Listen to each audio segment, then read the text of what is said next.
Ça me fait rire parce qu'à chaque fois je fais une miniature qui critique les États-Unis, il y a plein de gens qui s'énervent dans les commentaires et juste pour ça, je vais recommencer.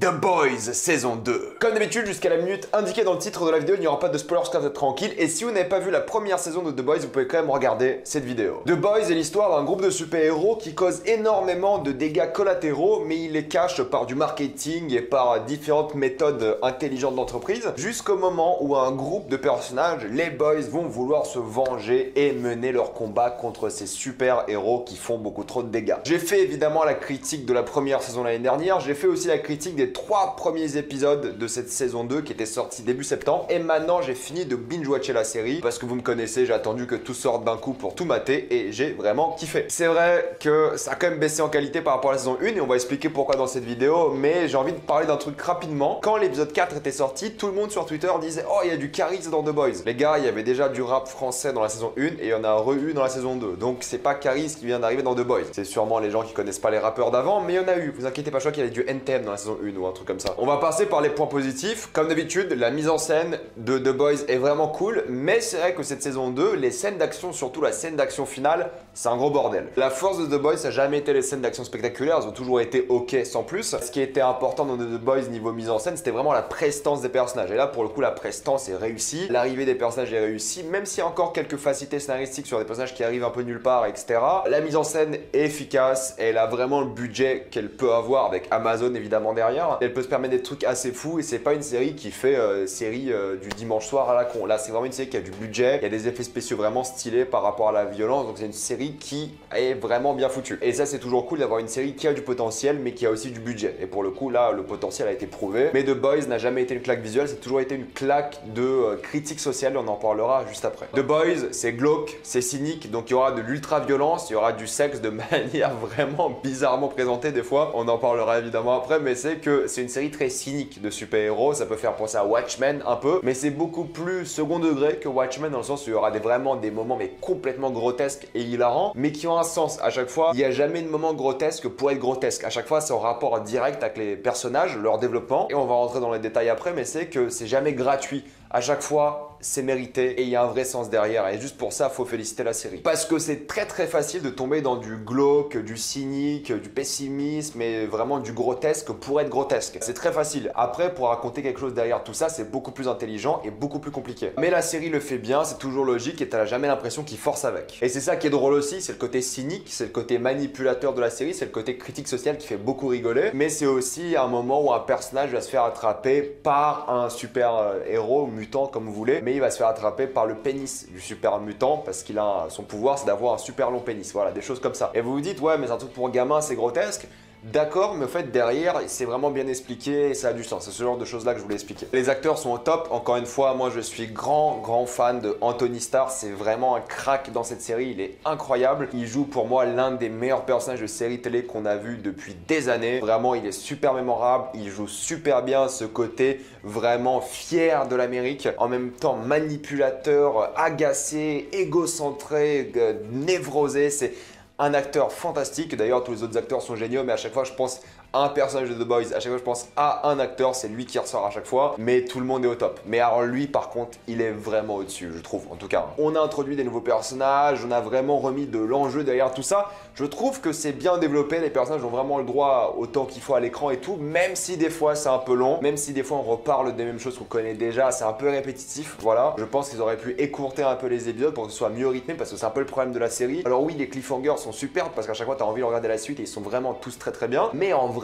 il n'y avait pas de discussion à avoir après chaque fin d'épisode, il n'y avait pas trop de débat à avoir. C'est pour ça que je comprends toujours pas le format hebdomadaire pour cette série, parce qu'au final, il n'y avait pas de théorie à faire, il n'y avait pas grand chose à analyser derrière, c'était vraiment très linéaire narrativement. Et c'est vrai que les cliffhangers étaient top, c'était moins bien rythmé pour le coup, parce qu'on perdait trop de temps sur certaines bêtises, sur certains personnages qui étaient déjà développés, et on s'est moins concentré sur ceux qui méritaient un peu plus pour le coup. Donc je trouve qu'il y a un mauvais équilibre et ça gâche un peu le rythme de la série. C'est pour ça que je dis que la saison 1 est meilleure, parce que là, on se perd un peu, je trouve, des fois. On se dit dit mais j'ai pas envie de regarder ça, c'est pas vraiment ce qui m'intéresse dans The Boys, retourne à la critique sociale, retourne au développement des personnages intéressants. Mais j'aime beaucoup leur attention aux détails par rapport au décor. Par exemple, à un moment, il y a un personnage qui va aller à la campagne et tu auras une sorte de bâtiment, je sais plus, un bâtiment de la ferme, je sais plus c'était quoi exactement comme bâtiment, et il y aura Homelander, et au lieu d'avoir sa cape américaine comme d'habitude, il a un drapeau confédéré pour montrer que ces zones-là agricoles sont plus on va dire confédérées que d'autres zones de l'Amérique, pour montrer que cet endroit rural est touché par du racisme, et ils ont montré ça avec un petit décor de Homelander que j'ai trouvé très drôle. Et la chose la plus intéressante par rapport à cette saison 2, c'est qu'elle arrive à un moment primordial, je pense, pour notre société, surtout la société américaine, c'est le racisme. Alors là, c'est pas une question de noir et de blanc, pour le coup, c'est pas du Black Lives Matter, mais c'est plutôt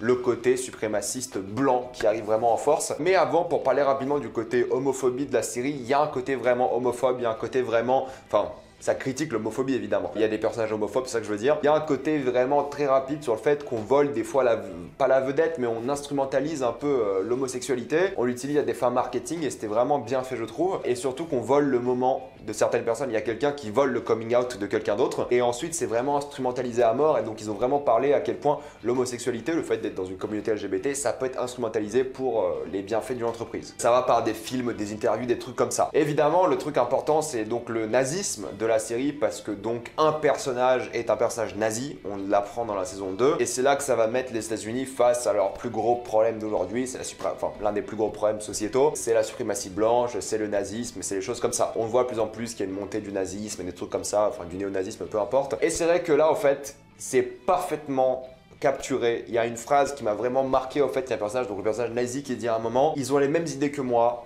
ils pensent comme moi, sauf qu'il n'aime pas le mot nazi. Et quand tu réfléchis à ça, tu dis mais c'est totalement ça en fait. Ce personnage-là est vraiment pro-race blanche, c'est vraiment un personnage suprémaciste blanc, et il y a plein de gens qui pensent comme ce personnage, sauf qu'ils n'aiment pas le mot nazi. Donc ça parle évidemment de l'instrumentalisation de la haine de l'extrême droite, ça parle de la démagogie, de la peur, encore une fois, de dire les choses pour gagner en popularité, c'est la définition de démagogie, mais axé sur la haine, sur le racisme, sur la violence, sur la conservation génétique, oui c'est un mot qu'ils utilisent. De toute façon, si un jour quelqu'un vous dit il faut conserver notre code génétique blanc, voilà, je veux pas dire qu'elle est raciste, mais un peu quand même. Donc ça parle vraiment de ça, de ces idées de code génétique. C'est vraiment un argument à la con, le code génétique. J'ai jamais compris quoi. En plus, dans les commentaires, je sais qu'il y a des gens qui vont me dire ouais, il faut préserver la race blanche. Il y a un moment, faut arrêter quoi. Mais après, il y a aussi le protectionnisme américain, aussi le fait qu'ils veulent se renfermer sur eux-mêmes. En autarcie, ils en parlent aussi pas mal. Évidemment, la désinformation avec des mèmes, avec des interviews, avec de la manipulation d'images, des deepfakes. D'ailleurs, c'est intéressant que tu parles de deepfake parce que c'est pas un truc qu'on voit souvent dans les séries maintenant, mais les deepfakes, ça va causer un problème démocratique, on le sait depuis quelques années. Pour ceux qui savent pas ce que c'est un deepfake, c'est quand tu remplaces le visage de quelqu'un par le visage de quelqu'un d'autre, par une machine, par une intelligence artificielle, et c'est super bien fait. Des fois, tu peux quasiment pas le reconnaître. Le système judiciaire qui est biaisé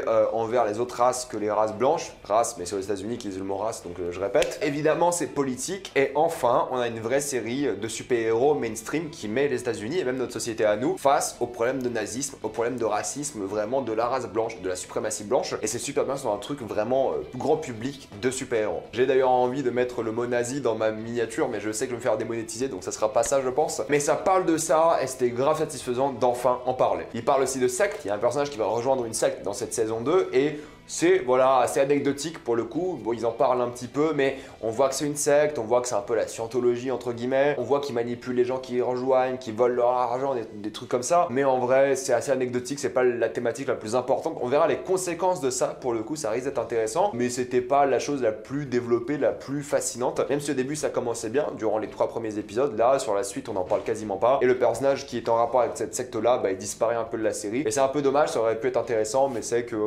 y a pas grand chose au final. C'est pas non développé, mais c'est pas beaucoup développé. Sinon, il y a vraiment le retour de Billy Joel pour la musique. Il y a beaucoup de Billy Joel qui repassent dans toute la série. Il y a aussi la musique de la série qui est vraiment bien foutue. C'est pas la musique la plus mémorable, mais au moins il y a une symbolique derrière Billy Joel et c'est plutôt réussi, je trouve. Après, il y a encore une fois cette guerre du marketing, les mèmes et les choses comme ça qui reviennent, qui sont là pour manipuler, pour vraiment faire de la démagogie, pour inciter à la haine. Et on voit à quel point justement les interviews, tout ça, ça incite vraiment à la haine. Et il y a une grosse critique du pouvoir des entreprises qui sont donc plus puissants que des gouvernements, qui font un peu ce qu'ils veulent et qui peuvent vraiment rien faire face à ça. Ce qui est quand même assez ironique venant de la 2e plus grande entreprise au monde, peut-être bientôt la première, Amazon. Mais ça, c'est un peu mainstream en ce moment. C'est vraiment les entreprises qui critiquent leur propre système. Ça les fait vraiment paraître ouvertes au débat si elles se critiquent elles-mêmes. On l'avait vu dans le remake de Dumbo pour le coup. Là, c'est pareil. C'était Disney, là, c'est Amazon, c'est pareil. Sinon, il y a l'homme de glace de X-Men qui joue un homme de feu.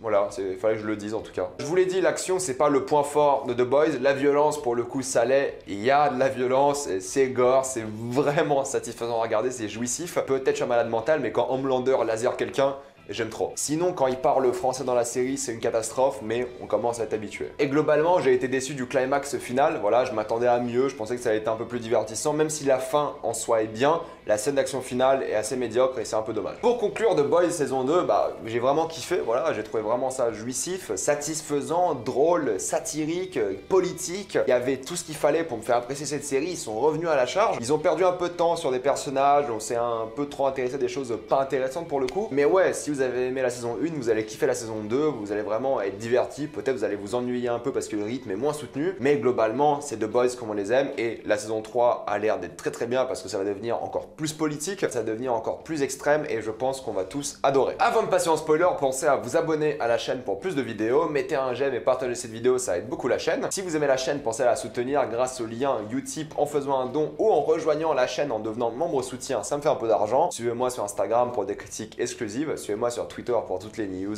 et on spoil.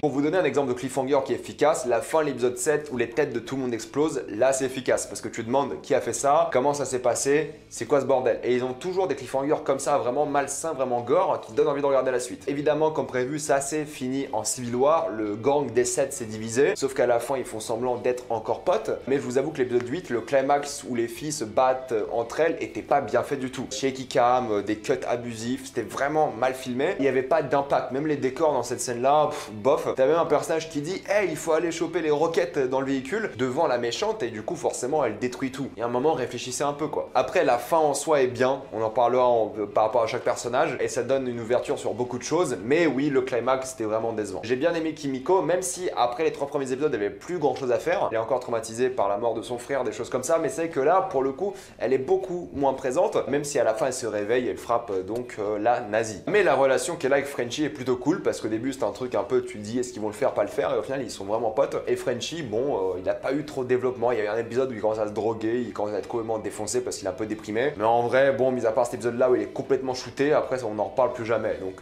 développement de personnage assez anecdotique. Ça aurait pu être plus intéressant d'en parler, même si un épisode qui est un peu concentré sur lui, ça aurait été plus intéressant d'étaler un peu ça, je trouve. Mais bon, il reste divertissant et c'est aussi Mother's Milk qu'on aime beaucoup. Bah voilà, il a cette histoire avec sa fille, avec vraiment le fait qu'il est dans ce gang, il a envie de s'en sortir aussi. Frenchie, on sait bien qu'il va rester dans le gang parce que c'est un peu sa vie, il a que ça à faire. Mother's Milk, pour le coup, on sait pas s'il va rejoindre sa famille et juste arrêter d'être l'un de ses boys. Parce que pour beaucoup d'entre eux, je pense que c'est un peu fini, enfin dans leur tête en tout cas. Même s'il y a encore des problèmes, je pense qu'ils sont en train de passer à autre chose pour beaucoup. Comme pour Butcher, voilà, qui lui aussi commence à accepter les super-héros. Voilà, il essaie de faire un pas par rapport à ça. Il y a tout son passé avec sa femme qui était vraiment bien développé et vraiment la mort de la femme est vraiment tragique. Même si ça n'a pas de sens parce que du coup, l'enfant à laser, t'en as une qui est cramée et t'as l'autre qui saigne. Je sais pas ce qui s'est passé, mais voilà, il y a eu un problème. J'ai peut-être raté un moment, j'ai pas fait attention, j'en sais rien, mais voilà, c'est un peu bizarre. Butcher, voilà, on lui donne une opportunité de travailler pour le gouvernement, pour une brigade officielle anti-super-héros, ou du moins d'investigation des super-héros. Et ça va beaucoup changer la politique actuelle dans les États-Unis et dans ce monde-là. Mais c'est vrai que son personnage était bien développé, la manière dont il a commencé à se rapprocher des super-héros en acceptant Starlight par exemple, parce qu'il était vraiment, lui, un nazi des super-héros, et là il commence un peu plus à accepter. Et Yui, voilà, il a toujours été adorable, il a toujours été là, et il s'est toujours donné à fond, et j'ai beaucoup aimé la scène où il explique à Starlight pourquoi il se donne à fond, parce qu'il a été abandonné et il se dit je vais jamais abandonner mes amis et les autres, du coup il reste toujours là, c'est assez mignon et j'aime beaucoup la relation qu'ils ont, à aller des premiers dates, à vraiment rigoler ensemble. Ils sont vraiment mignons en fait ensemble et ça que t'aimes bien c'est qu'ils ont une bonne relation, ils finissent bien ensemble et c'est ça qu'on aime. Pareil pour Starlight, elle a commencé à vraiment trahir tout le monde, elle a vraiment bien été développée parce qu'elle s'est dit c'est pas la vie pour elle, elle va rester chez les 7 je suppose, et elle fait ça parce que c'est son taf, mais en vrai elle est plus intéressée par ça, elle a envie de vivre sa vie et passer à autre chose. Donc pour le coup c'était bien développé et le côté Civil War était vraiment bien foutu. Pareil pour Maeve, voilà, on lui a volé son coming out, on a parlé un peu de ses relations à elle, on a vu le mal qu'elle avait par rapport à la situation dans laquelle elle était, parce que voilà, si elle dit n'importe quoi, elle se fait tuer, c'est comme du suicide, elle le dit elle-même, et à un moment elle prend parti, elle se dit voilà, là faut que je fasse quelque chose, là faut que je me donne à fond, parce que sinon ça va mal finir. Donc elle aussi a été bien développée, elle a vraiment grandi en tant que personne, et justement t'as plein de scènes assez touchantes par rapport au fait qu'elle se sente emprisonnée, et à la fin elle fait geste pour se libérer un peu de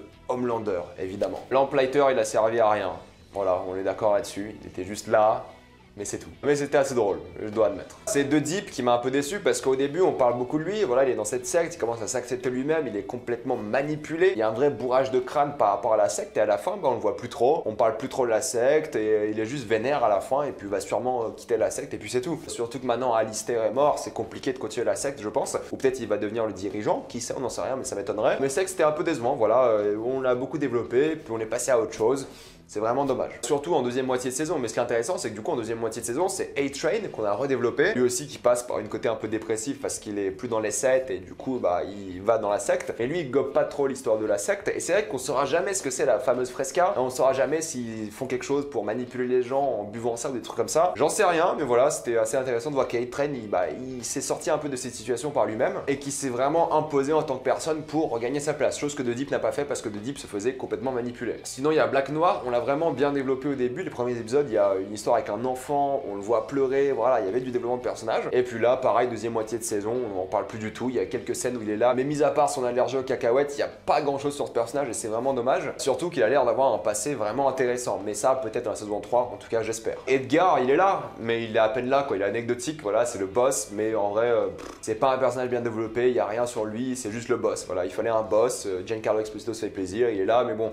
Voilà, il n'y a rien à dire sur lui, quoi. Il est vraiment là en tant que boss avec plein de plans différents, mais c'est business is business, comme il dit lui-même, et puis c'est tout, quoi. C'est le méchant capitaliste sans de vrai développement. Voilà. Et sinon, moi je pensais honnêtement que la personne qui explosait les têtes c'était Eleven, enfin vous me comprenez, mais visiblement c'est pas elle, c'est la Congresswoman. D'un côté il y aura Eleven qui va faire des dégâts et aussi la Congresswoman, la sénatrice qui va faire aussi des dégâts, mais qui va utiliser ses pouvoirs pour manipuler la politique et pour arriver et devenir présidente, comme on le voit à la fin. Mais évidemment c'est Stormfront qui était intéressante parce que c'est littéralement une nazie, il y a des photos d'elle avec Hitler, Goebbels, Himmler, enfin des trucs comme ça quoi. Elle est pro-race blanche à fond et c'est ça ce que je disais dans ma partie non spoiler, c'est que c'est ça qui est intéressant. On met dans Stormfront la personnification du nazisme, néo-nazisme en tout cas actuel, et la suprématie blanche. Et ça, c'était vraiment bien foutu. C'est pour ça que c'est un personnage qui est vraiment bien foutu, c'est qu'il symbolise toute une haine d'une nation, d'un monde, tout ce que vous voulez. Et ça, c'était incroyable à voir dans une série. Et la manière dont elle manipule Homelander, c'était vraiment réussi aussi. Par le sexe, par l'affection, parce qu'elle comprend très bien qui il est. Il n'y a rien d'amoureux, il n'y a rien d'amical, il n'y a rien du tout. Juste, c'est de la manipulation pour arriver à ses fins.